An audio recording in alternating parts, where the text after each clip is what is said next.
and welcome. This is Learning to Knit with Tracution video 2. In the last video we learned how to cast on, which is how we got this little bit of knitting here. In this video I'm going to teach you how to do the knit stitch. So, as you remember from the first video, to start doing a knit, which is what we were doing, is you take the needle, got your loop, and you stick it in like that. And then you take the long bit of yarn, you wrap it around behind, and then you take the right needle, and there you go, you've got your loop. But here's the difference between casting on and actually knitting. In casting on, you would do this, and then you got a new loop on your cast on needle. But we're not casting on, we're knitting. So instead, all we gotta do is, now that we have our knit loop, or our knit stitch, is we just take the loop off of the cast on needle. I'm sure some of you are thinking, oh no, we just lost a stitch. Not true. What we did was we added to the stitch to create the new row. We just created a new row. So this is the stitch right here. This loop is the loop that we just took off of this needle. See, I'll show you again. So we got the long strand here, the long bit that goes back to the ball, the loop that we want to knit onto the right needle. So just go again, take this needle, put it into this loop like that, make sure the right needle is below the left needle, take it from behind, between the points of the needle. This is the strand that goes back to the yarn ball, the long strand. At this point it's a lot harder to screw up by taking the short strand.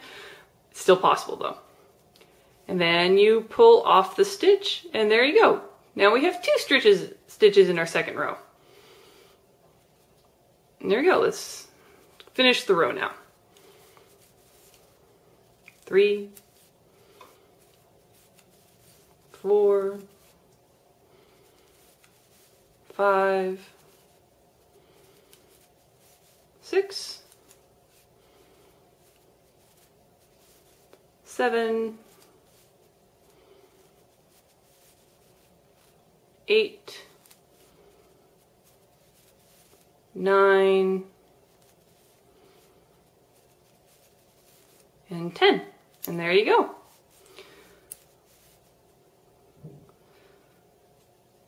Now you have 2 rows on your knitted garment you're making. So all you got to do, turn it around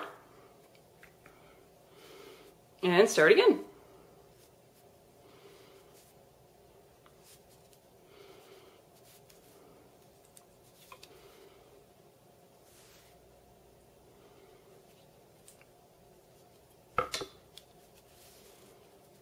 One,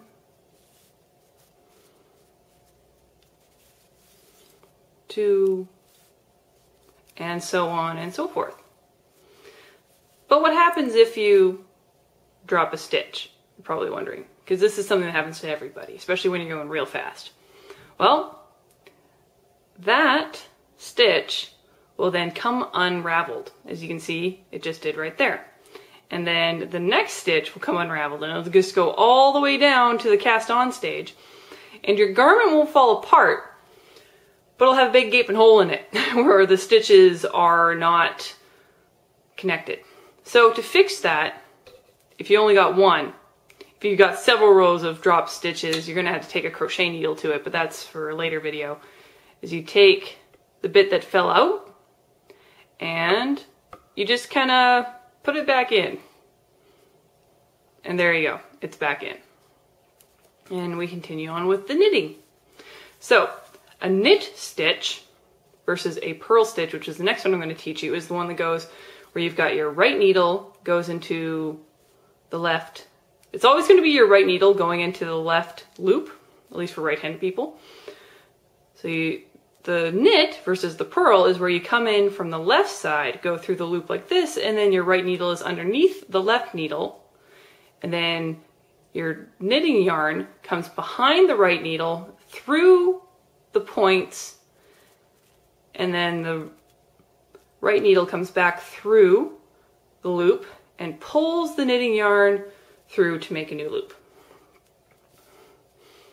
Here it is again.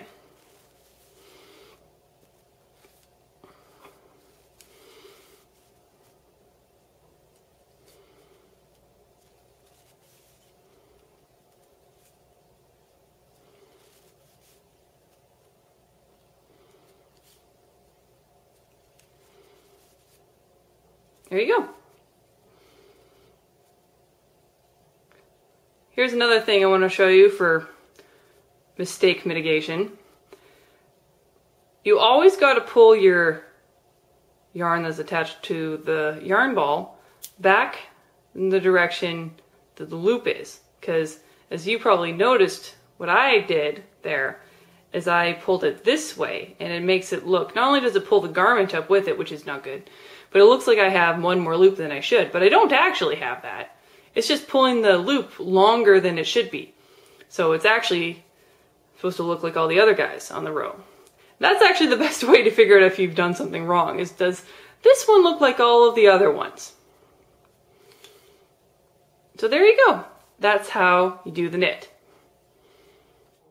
When you've completed a garment that's only done in the knit stitch, this is the surface that you can expect. It's bumpy on both sides, and when you pull it, it's kind of got lines going to it.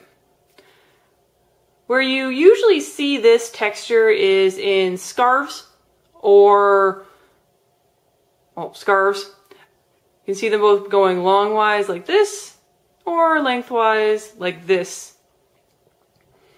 But this is probably not what you were looking for to doing when it comes to knitting. You're looking for it to be nice and flat. Well, that's what I'm going to show you how to do in the next video. How to purl.